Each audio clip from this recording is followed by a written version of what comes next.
Muy buenas noches, mis amadas hermanas.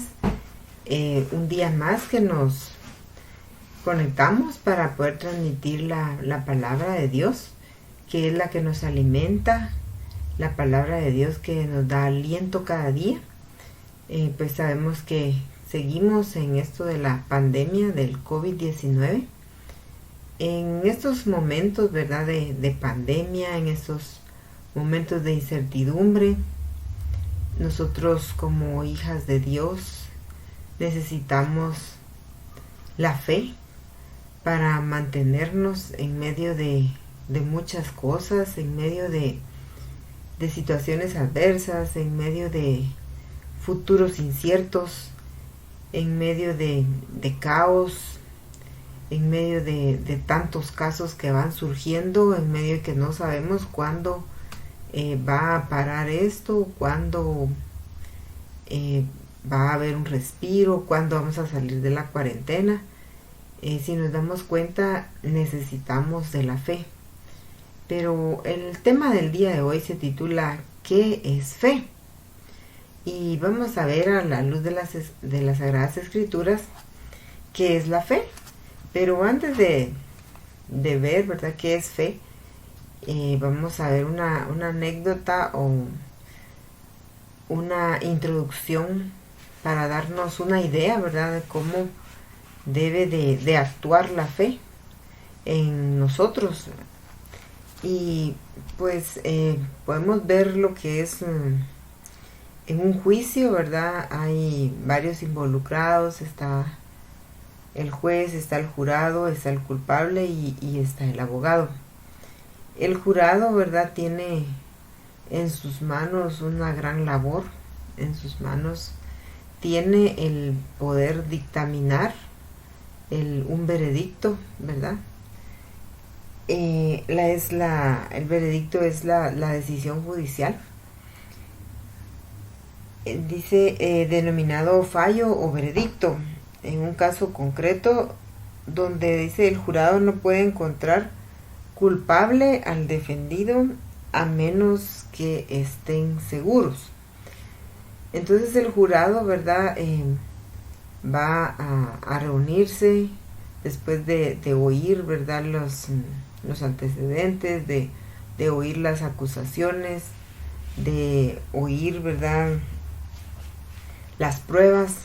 Tienen que reunirse este jurado para poder dictar un veredicto, para poder decir ya sea que es culpable o inocente, ¿verdad?, el sospechoso, ¿verdad?, la persona que está en el caso, ¿verdad?, la persona que está en espera de un juicio. Entonces, pero dice también que el jurado definitivamente no estuvo en el lugar de lo sucedido con el sospechoso, y simple y sencillamente tiene que basarse en las pruebas.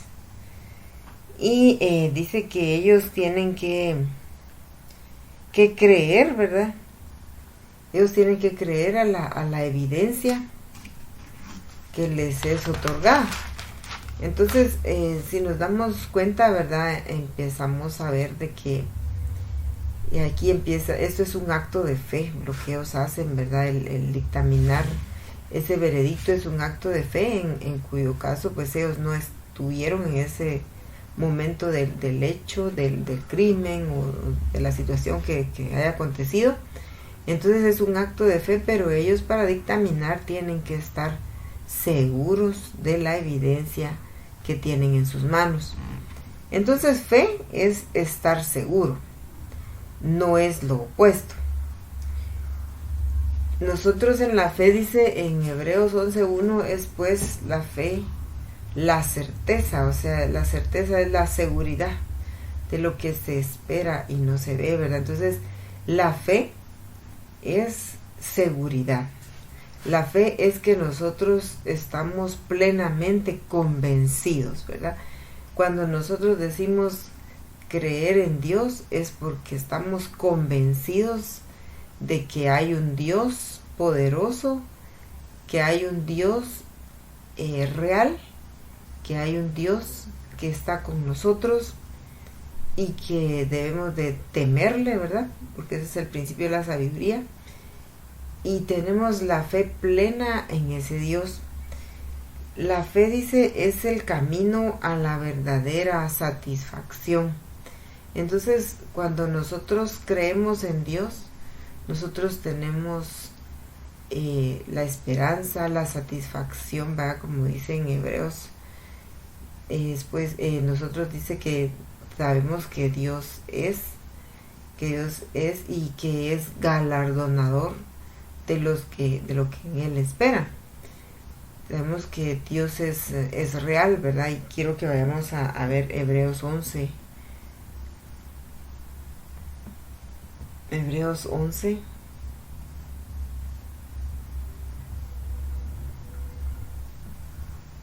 Hebreos 11:6 dice en la parte B, bueno, vamos a leerlo todo, dice, pero sin fe es imposible agradar a Dios, porque es necesario que el que se acerca a Dios cree que le hay y que es galardonador de los que le buscan. Entonces es necesario para acercarse a Dios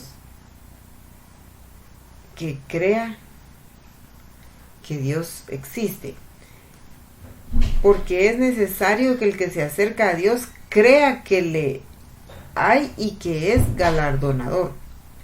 Entonces la fe es la certeza, ¿verdad?, de que Dios existe, que Dios no lo podemos ver, pero que Dios es real. Y vamos a ver el Proverbios 27, donde habla, ¿verdad?, de la fe es el camino a la verdadera satisfacción. Vamos a ver lo que dice el libro de Proverbios. Proverbios 27, 18. Proverbios capítulo 27, versículo 18. Quien cuida la higuera comerá su fruto, y el que mira por los intereses de su Señor tendrá honra. ¿Cuántos de nosotros le servimos al Señor? Y cuando nosotros hacemos su obra, cuando nosotros servimos a Dios, cuando nosotros servimos al prójimo, encontramos un deleite, encontramos satisfacción. Nosotros, dice que la fe significa servir al Señor. Cuando nosotros le servimos a Dios, cuando nosotros llevamos las buenas nuevas del Evangelio, cuando nosotros compartimos su palabra bajo la guianza de su Espíritu, y vemos cómo la palabra transforma a las personas, eso es satisfactorio para la vida de uno, eso es un deleite. Es un deleite hacer la obra de Dios, es un deleite, es satisfacción ver cómo Dios se glorifica en las personas. Es algo de mucha satisfacción ver cómo Dios se mueve, cómo Dios cambia y transforma las vidas, cómo Dios puede transformar una situación muy difícil, una situación compleja. Y como dice, ¿verdad?, de la noche a la mañana, cómo Dios se glorifica en las personas. Eso trae satisfacción. Entonces dice, quien cuida la higuera comerá su fruto. La higuera pues es semejante a la grey de Dios, a la viña de Dios, a la obra de Dios, ¿verdad? Quien cuida la higuera comerá su fruto, y el que mira por los intereses de su Señor tendrá honra. Entonces vemos que Dios dice honra a quienes le honran.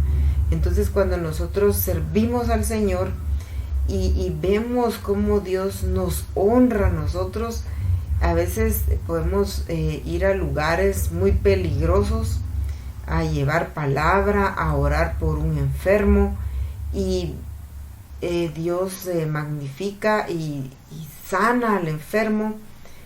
Y cuando nosotros nos damos cuenta, ¿verdad?, que simplemente fuimos vasos, instrumentos de la gloria de Dios, y decimos, vale la pena ver vidas transformadas, vidas, sanidades, ver personas agradecidas, ver personas muy contentas, ¿verdad?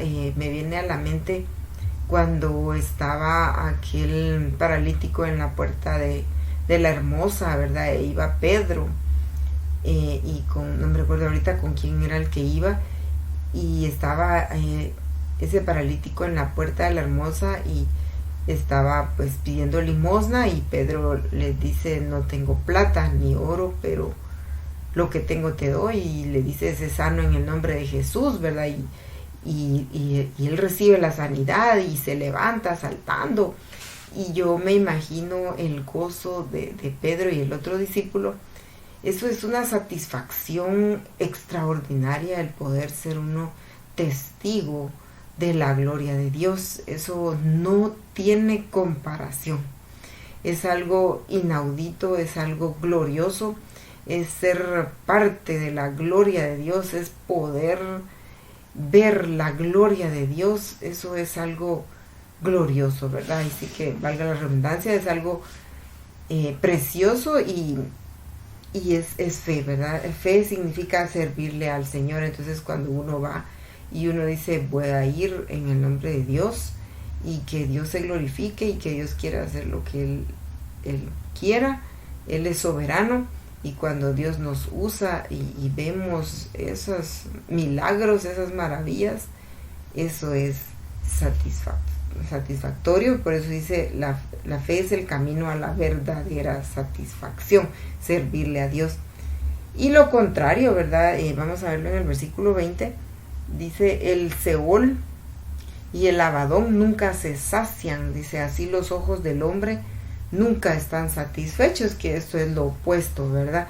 El Seol y el Abadón, dice, nunca se sacian, y los ojos del hombre nunca se sacian. Entonces, la fe es el camino a la verdadera satisfacción.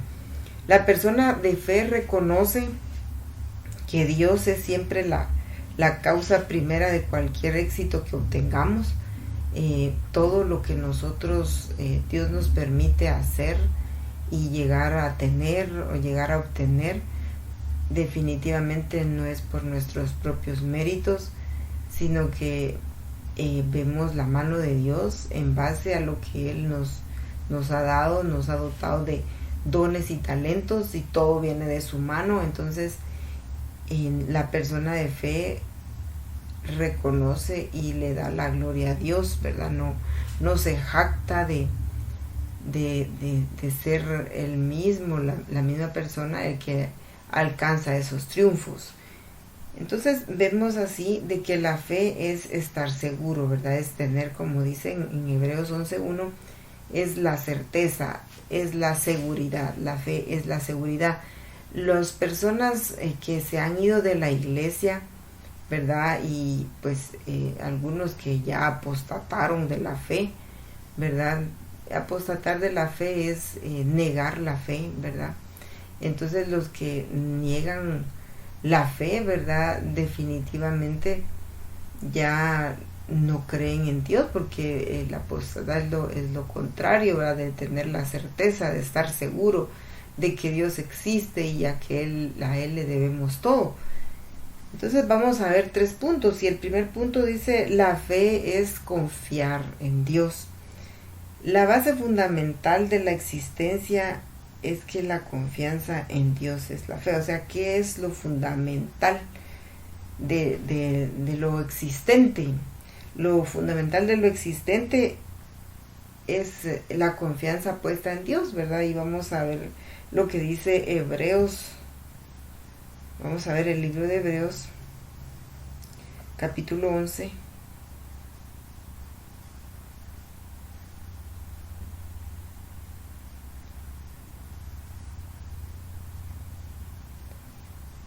Vamos a ver Hebreos 11:3. Dice: por la fe entendemos haber sido constituido el universo por la palabra de Dios, de modo que lo que se ve fue hecho de lo que no se ve. Entonces, nosotros debemos de entender que todo lo que vemos, todo lo que existe, fue hecho de lo que no se ve por medio de la palabra de Dios, dice, ¿verdad? Cuando en el Génesis él dijo, ¿verdad? Hágase la luz. Él dio la palabra, hágase la luz. Y fue hecha la luz, dice. Y ahí vemos cómo se constituyó el universo por medio de la palabra que él expresó.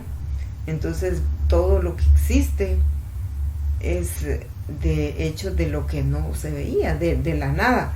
Entonces la fe es confiar en Dios. La fe es creer que Dios es el principio y el fin, es el dueño de todo, como dice el Salmo 100. De Dios es la tierra y su plenitud y todo lo que en ella habitan.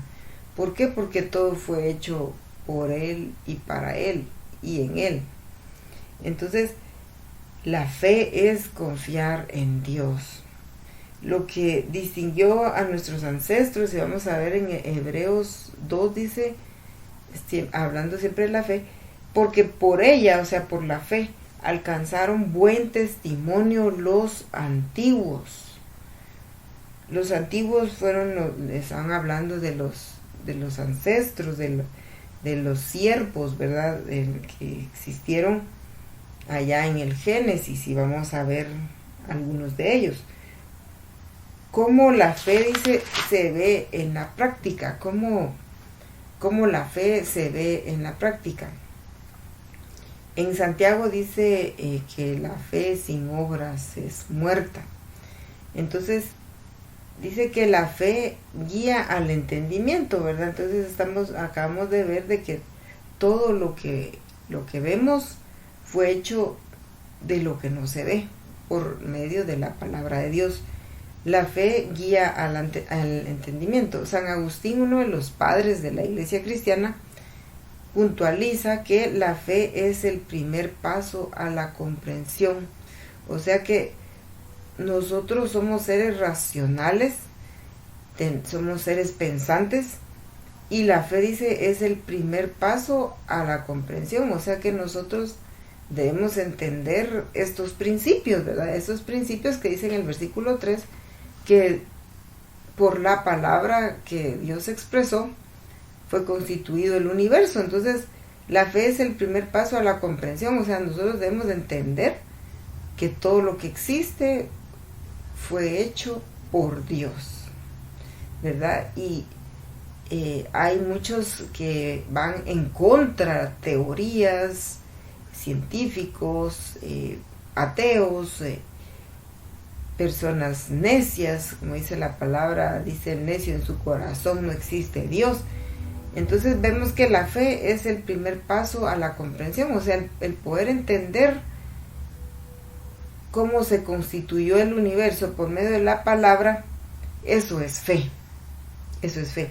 El entendimiento, dice, es la recompensa de la fe. Por eso dice aquí en el versículo 6,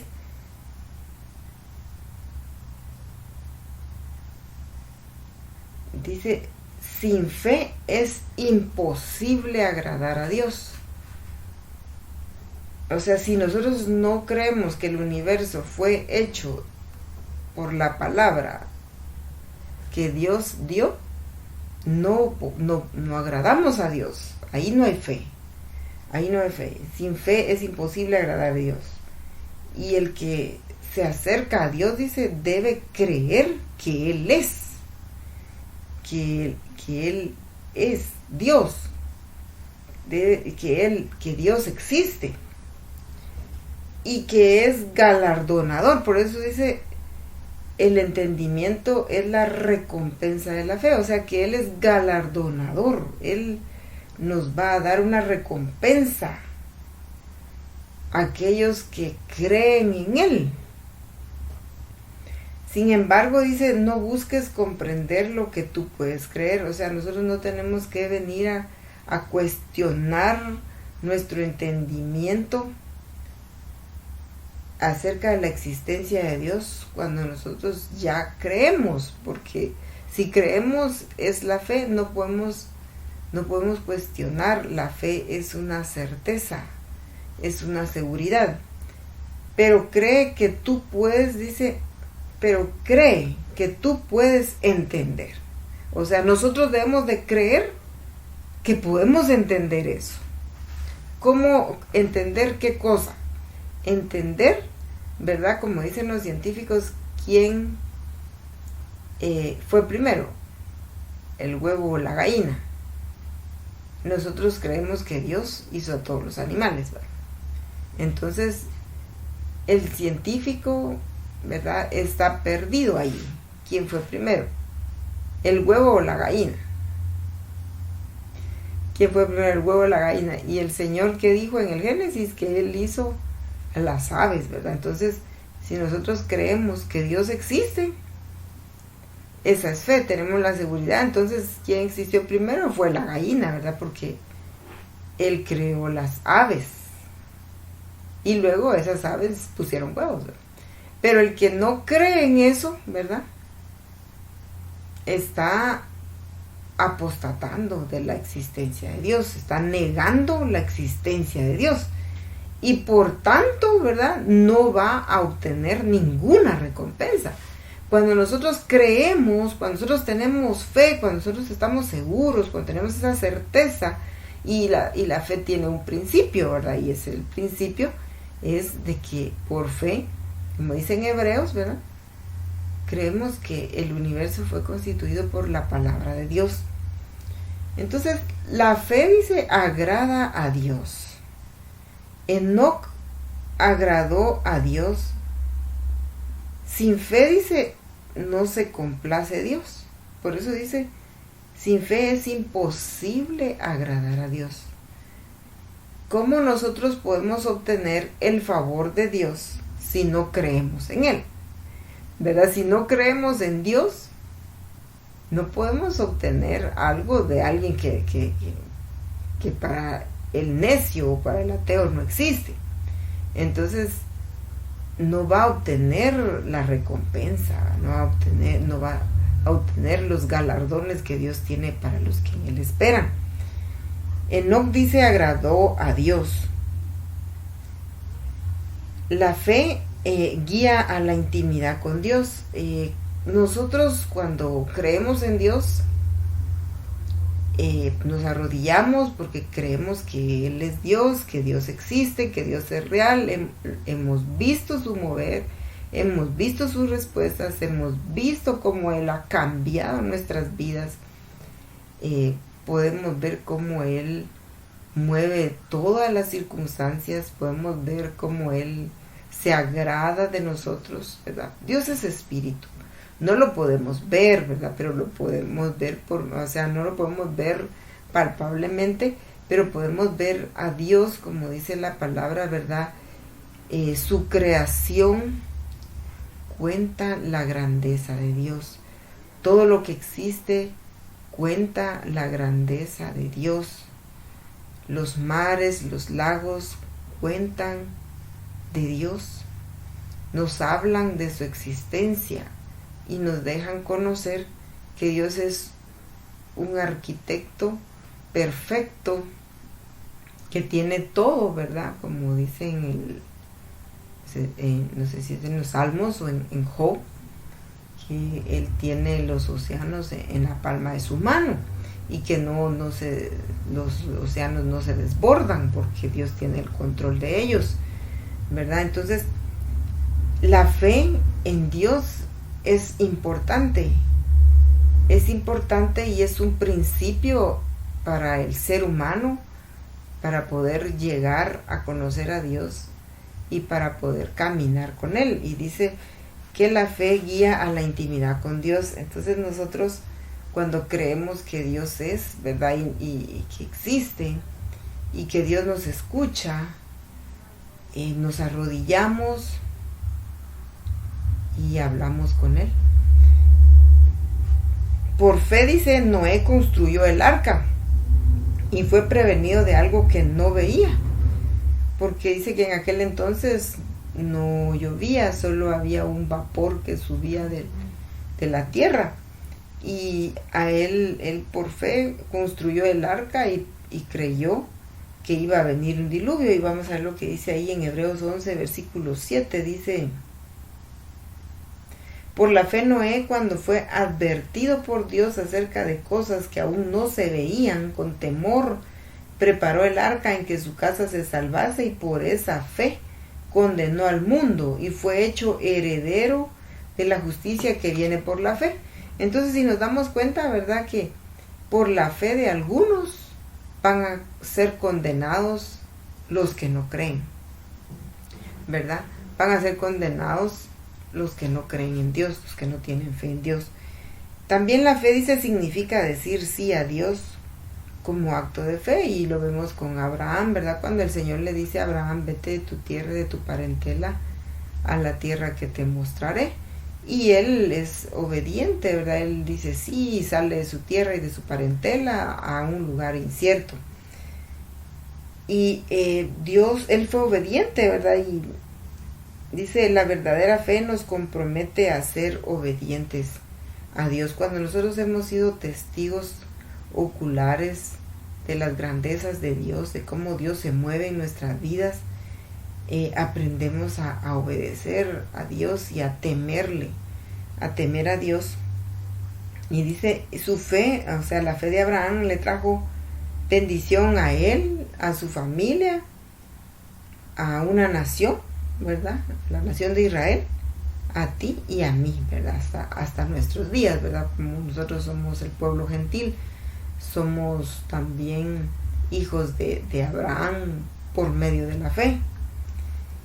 Y dice también en el versículo 12 de que de este ya casi muerto, dice de Abraham, porque él ya tenía más de 100 años, ¿verdad? O sea, ya más de 100 años se podría decir que su organismo ya todo había cesado, ya no era productivo, pero dice ya aún ya casi siendo muerto, dice la palabra en el versículo 12 ahí en Hebreos. Dice, por lo cual también de uno y ese ya casi muerto salieron como las estrellas del cielo en multitud y como la arena innumerable que está a la orilla del mar. Entonces vemos de que de uno y ya casi muerto, dice la palabra, salió el pueblo de Israel, ¿verdad? Entonces Abraham creyó a Dios y dice, aunque no es que nunca tuvo dudas, ¿verdad? Porque lo que pasó con Agar cuando pasó mucho tiempo que no venía el hijo de la promesa, ¿verdad? Y él tuvo que ver con Agar y nació Ismael. Entonces tuvo dudas, pero él tenía la plena certeza, ¿verdad? De ver más allá y le creyó a Dios de que iba a llegar ese hijo, ¿verdad? El hijo de la promesa, y llegó a los 25 años. Y está en el versículo 10 ahí en Hebreos, dice, porque esperaba, o sea, como Abraham ve más allá del futuro, dice, porque esperaba la ciudad que tiene fundamentos, cuyo arquitecto y constructor es Dios. O sea que él vivió, dice, como extranjero y él no, él tenía, poseía mucho dinero, ¿verdad? Aunque poseía mucho dinero, él no compró tierras, casas, sino que él dice solamente compró la cueva de Macpelá, donde fue enterrada su esposa, ¿verdad? Y él creía y miraba a esa ciudad, ¿verdad? Esperaba esa ciudad en el cual el Señor era el arquitecto, ¿verdad? Él miraba hacia el futuro, ¿verdad? También habla en Hebreos de Abel, ¿verdad? La ofrenda de Abel, dice, impactó aún después de su muerte, lo dice en el versículo 4. Se le llama la galería de la fe. Y dice en el versículo 4, por la fe Abel ofreció a Dios más excelente sacrificio que Caín, por lo cual alcanzó testimonio de que era justo, dando Dios testimonio de sus ofrendas, y muerto aún habla por ella. Hoy en día vemos, ¿verdad?, muchas personas, ¿verdad?, que critican los diezmos, critican las ofrendas, pero nosotros tenemos fe, ¿verdad?, que esas ofrendas Dios las recibe con agrado. Y aunque muchas personas, ¿verdad?, critican que las ofrendas que no hay que dar ofrendas, que no hay que dar diezmos, eso ya pasó, dicen las personas, ¿verdad? Yo sé que es tema para otro día, pero estas personas van a ser juzgadas por la fe que nosotros tenemos, ¿verdad? Porque nosotros damos la ofrenda, damos nuestro diezmo, entonces por la fe de nosotros ellos van a ser juzgados. Entonces vemos que la fe es confiar en Dios, ¿verdad? Y estos varones confiaron en Dios, le creyeron a Dios, dieron lo mejor a Dios como Abel, su mejor ofrenda. Vemos a Abraham, ¿verdad? Que esperaba esa ciudad, cuyo arquitecto, la confianza estaba en Dios, aunque no vieron, ¿verdad? Muchos de ellos no vieron las promesas, pero vivieron en fe estuvieron acá en la tierra. Noé, ¿verdad? Por fe se salvó él y su familia porque creyó a lo que le fue ordenado y hizo el arca. Y de verdad vino el diluvio, y los que no creyeron se murieron, ¿verdad? Y fueron condenados por la fe de Noé. Entonces, como tercer punto, dice, la fe significa permanecer fiel. Permanecer fiel. La fe no es hoy creo y mañana ya no creo, sino que la fe, dice, es permanecer fiel. Por eso dice la palabra que el que permanezca hasta el fin, ese será salvo. O sea, ahí se está hablando de la fidelidad hasta el último momento. Y en Ezequiel, en el libro de Ezequiel, ¿verdad? Que vamos a ver solamente ciertos versículos, pero está Ezequiel 22, versículos 23 y capítulo 23 de Ezequiel. O sea, vamos a ver Ezequiel 22 y 23. Del 22, capítulo 22 vamos a ver el versículo 23, y en el capítulo 23 vamos a ver otros versículos. Entonces dice, la fe significa permanecer fiel. Y aquí hace una pregunta: ¿qué harías tú si una sociedad entera le da la espalda a Dios? ¿Permanecerías fiel al Señor aunque todos se vuelvan infieles? Es la pregunta, ¿verdad? Entonces, si muchos se han ido de la iglesia, se han ido del evangelio, están apostatando de la fe, creyendo ahora otras cosas, siguiendo otras cosas, nosotros debemos de permanecer fiel, y la fe significa ser fiel, permanecer fiel. Dice, permanecerías fiel, ¿verdad? Te rendirías, dice, te rendirías a tu fe, o te unirías a ellos. Es la verdad que los tiempos que nosotros estamos viviendo, que son principios de dolores, ¿verdad? Como dice la palabra de Dios, viendo muchas señales, pues se esperan muchas cosas peores, ¿verdad? Se esperan muchas cosas peores. Y en Mateo 24 habla, ¿verdad?, de que el amor de muchos se enfriará, ¿verdad?, y apostatarán de su fe. Entonces, ¿te rendirías, dice, o te unirías a ellos? ¿Cómo debe de ser nuestra fe en estos momentos? ¿O cómo debemos de permanecer fiel en medio de lo que nos espera por vivir? Dice, los juzgarías y los condenarías, o existe otro camino para el pueblo de Dios. Y ahí en Ezequiel, ¿verdad?, el Señor le está hablando, en el libro de Ezequiel, Dios le está hablando al pueblo de Israel, y que en ese entonces, ¿verdad?, dice que había extorsión abundante, había epidemia de robo, el pobre y el necesitado eran abusados y no había justicia. Si nosotros vemos todo eso, pues es similar a nuestros días, ¿verdad? A veces pensamos que la extorsión es algo nuevo, pero no, eso existía ya en tiempos antiguos, y en el tiempo del profeta Ezequiel, ¿verdad?, el pueblo de Israel estaba padeciendo con todo eso. Ezequiel describe el pecado de Jerusalén y de Samaria. Cuando hablamos de Jerusalén y de Samaria, sabemos que estamos hablando del reino dividido, del reino del norte y del reino del sur. Entonces está hablando siempre del pueblo de Israel que fueron, ¿verdad?, uno se fue para el norte y otro se fue para el sur. Y entonces habla de cómo Jerusalén y Samaria, ¿verdad?, o sea, el pueblo de Israel en estos dos reinos, se dice, la palabra aquí en Ezequiel la ¿cómo se llama? La compara, dice, con dos prostitutas que eran promiscuas. Y vamos a ver el libro de Ezequiel, cuando está hablando de así miraba el Señor al pueblo de Israel. Ezequiel 23, versículo 19.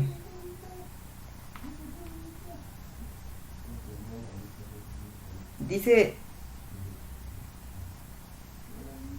aún multiplicó sus fornicaciones, trayendo en memoria los días de su juventud en los cuales había fornicado en la tierra de Egipto. Dice, ¿verdad? Entonces, el Señor habla del pueblo de Israel, tanto en el reino del norte con Samaria y el reino del sur con Jerusalén, y cómo se prostituyeron, ¿verdad? O sea, cómo ellos se separaron de creer en Dios, de tener la fe puesta en Dios, y se fueron tras lo que les ofrecían los pueblos vecinos. En este caso aquí dice, ¿verdad?, que se prostituyeron con Egipto, ¿verdad? Entonces, la naturaleza del pecado, dice, y la adicción significa que no hay satisfacción. O sea, donde hay pecado y hay adicción, de adicción, ¿verdad?, algo incontrolable en la vida del ser humano, dice, significa que no hay satisfacción, porque como lo vimos, ¿verdad?, que no se cansan los ojos de ver, ¿verdad? Entonces, cuando hay desenfreno, es porque no hay satisfacción. Y dice, la práctica del pecado y de la adicción llega a ser más y más extrema, ¿verdad? O sea, llegan a corromperse los sentidos del humano, llegan a corromperse en pecados inmorales. El pueblo, dice, el pueblo de Israel era el pueblo escogido por Dios, estaba destinado a amar a Dios, a seguir a Dios, a servir a Dios, a honrarlo, a ser obedientes a Dios, ¿verdad? Y en lugar de eso, dice, desearon hacer las cosas malas. Entonces, por eso el Señor aquí les habla, ¿verdad? Dice que les habla el Señor en el libro de Ezequiel, en esos 2 capítulos.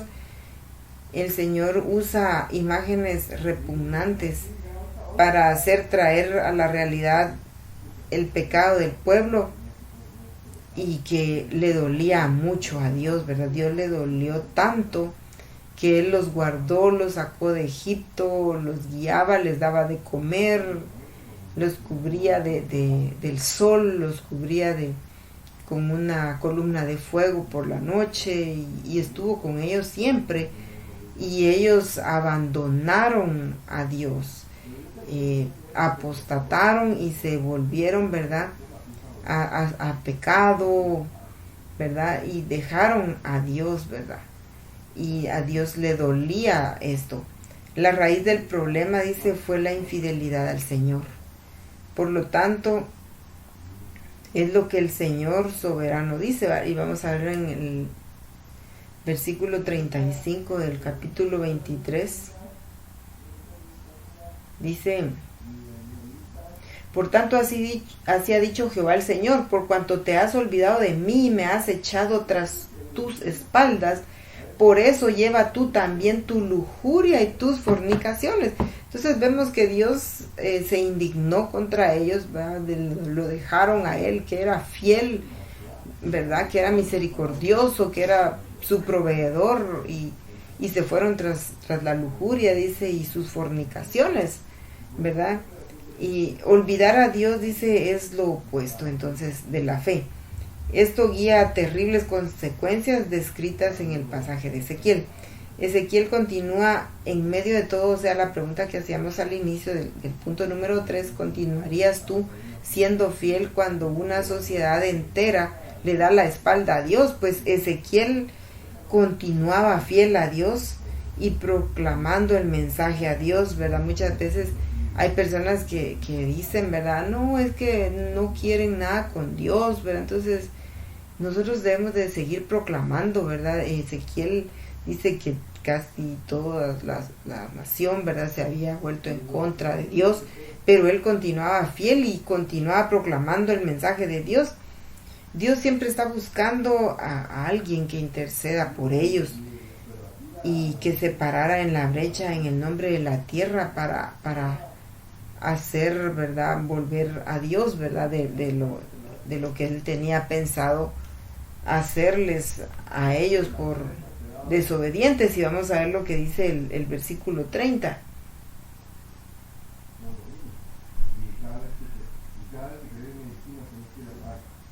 Estas cosas se harán contigo porque fornicaste en pos de las naciones con las cuales te contaminaste en sus ídolos, dice, ¿verdad?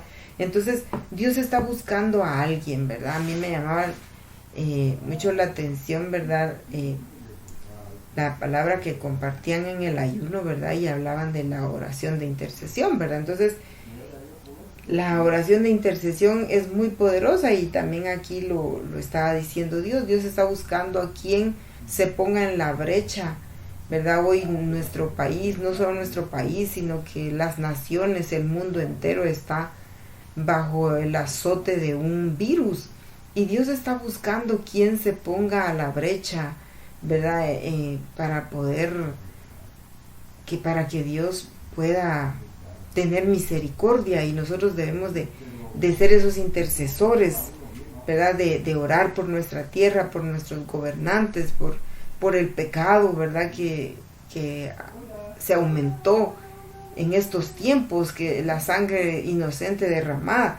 Entonces, orar, dice, hace la diferencia. La intercesión es una de las cosas más importantes que nosotros podemos hacer. Debemos de hacer de la oración y la intercesión, dice, nuestra más alta prioridad. Y si nos damos cuenta, entonces, este mensaje, ¿verdad?, para Jerusalén y Samaria, que eran los dos reinos, y al pueblo de Israel, ¿verdad? Dios tenía destinado, la verdad, algo bien, bien fuerte sobre ellas, ¿verdad? Y si nos damos cuenta, ¿verdad?, hoy en día los hospitales están colapsando ya, los hospitales que estaban y los hospitales que se abrieron temporalmente, según las noticias, ya están colapsando. Y nosotros como pueblo de Dios debemos de clamar a Dios, debemos de interceder por nuestra nación, debemos de interceder por el pueblo de Guatemala, debemos de interceder por nuestra familia, por nuestras vidas, ¿verdad? Entonces, debemos de buscar a Dios y debemos con fe orar.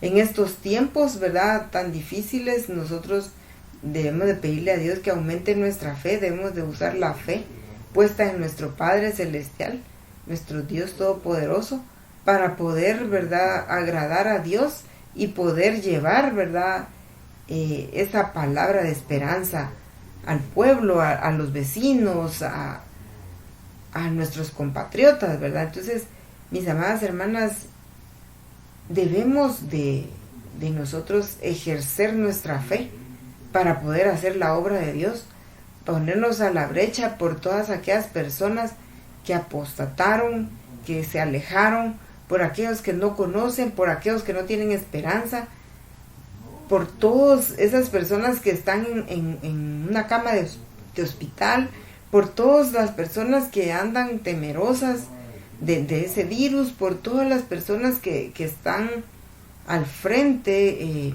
por los médicos, por los policías, por todos los servidores públicos que están al frente, ¿verdad?, y están expuestos a esta pandemia. Oremos para que Dios tenga misericordia, ¿verdad?, y perdone nuestros pecados, ¿verdad?, y podamos ponernos a la brecha por nuestro país, ¿verdad?, y por nuestra nación, y definitivamente por la iglesia de Cristo, porque aún en la iglesia podemos observar, ¿verdad?, que algunos no sabemos ni dónde andan, ¿verdad?, porque ni aparecen en los servicios en línea, no los vemos, no sabemos dónde están, qué están haciendo. Esperamos en Dios que no hayan apostatado de la fe, pero nosotros sigamos adelante, sigamos creyéndole a Dios, sigamos teniendo la certeza, ¿verdad?, de que Dios es Dios y que es galardonador de los que en Él esperan. Entonces, mis hermanos, mis amadas hermanas, esta es la palabra para que nosotros tomemos fuerza en el Señor y podamos ejercer nuestra fe, no solo para nosotros, nuestra familia, sino que para nuestros compatriotas, nuestros vecinos, para nuestros hermanos de la fe, y para todos aquellos, ¿verdad?, que no conocen a Dios. Vamos a cerrar nuestros ojos y vamos a ponernos en las manos de Dios, creyendo, ¿verdad? Como dice la palabra, puesto los ojos en el autor y consumador de la fe, en Cristo Jesús, confiando en Él, permaneciendo en Él hasta el final, hasta que Dios nos llame a su presencia. Sigamos sirviendo a Dios con todo el ahínco, con todo el entusiasmo, con todas nuestras fuerzas, con todo el corazón. Vivamos una vida de fe, creyendo, ¿verdad?, en nuestro Padre Celestial. Permanezcamos entonces y oremos por otras personas. Y esta va a ser la satisfacción verdadera, ¿verdad? Y esta fe es la que agrada al Señor. Así que vamos a orar. Amado Padre, hoy te damos gracias por tu palabra en estos tiempos, Señor, de dificultad, de tribulación, de prueba, de angustia, Padre. Hoy, Señor, nosotros te pedimos por nuestro pueblo, por nuestra nación, por nuestros hermanos de la fe, por cada una de nuestras familias, Señor. Aumenta nuestra fe, Señor, en estos momentos. Sabemos que muchos hemos pasado por pruebas, por diversas pruebas, Padre, pero como dice el apóstol Pedro, gocémonos en medio de las pruebas. ¿Por qué, Señor? Porque ahí vemos tu gloria. Porque en medio de la prueba, en medio de la dificultad, tú, Señor, te glorificas, te magnificas, te das a conocer y tú nos das las victorias. Somos más que vencedores en ti, Padre bendito, y ayúdanos a permanecer fiel, como dice tu palabra, aunque la higuera no florezca. Señor, aunque no veamos muchas cosas, ayúdanos, Señor, en nuestra fe, aumenta nuestra fe, fortalécenos, Señor, en estos tiempos y ayúdanos, Padre, a poder llevar las buenas nuevas de salvación como el profeta Ezequiel, Señor, que no importaba que toda la nación estaba en contra tuya, él permanecía fiel y proseguía llevando el mensaje de salvación. Señor, el mensaje de salvación es el mismo de ayer y de hoy, Señor, y de mañana. Así que ayúdanos a seguir haciendo tu obra, a seguir llevando la palabra a los necesitados. Padre, todo esto te lo pedimos en el dulce nombre de Jesús. Señor, bendice a todas y a cada una de las hermanas que están encargadas de una célula, Padre, de damas, Padre Santo, y a todos los hermanos que tienen privilegios, Señor, a los ministerios. Oramos y especialmente por nuestros pastores, Señor, que tú los bendigas y siempre les des de tu sabiduría, porque tú los pusiste a ellos, Padre, para que ellos nos guiaran. Todo esto, amado Salvador, lo pedimos en el dulce nombre de Jesús. Amén y amén. Que el Señor me las bendiga, hermanas. Pasen una feliz noche.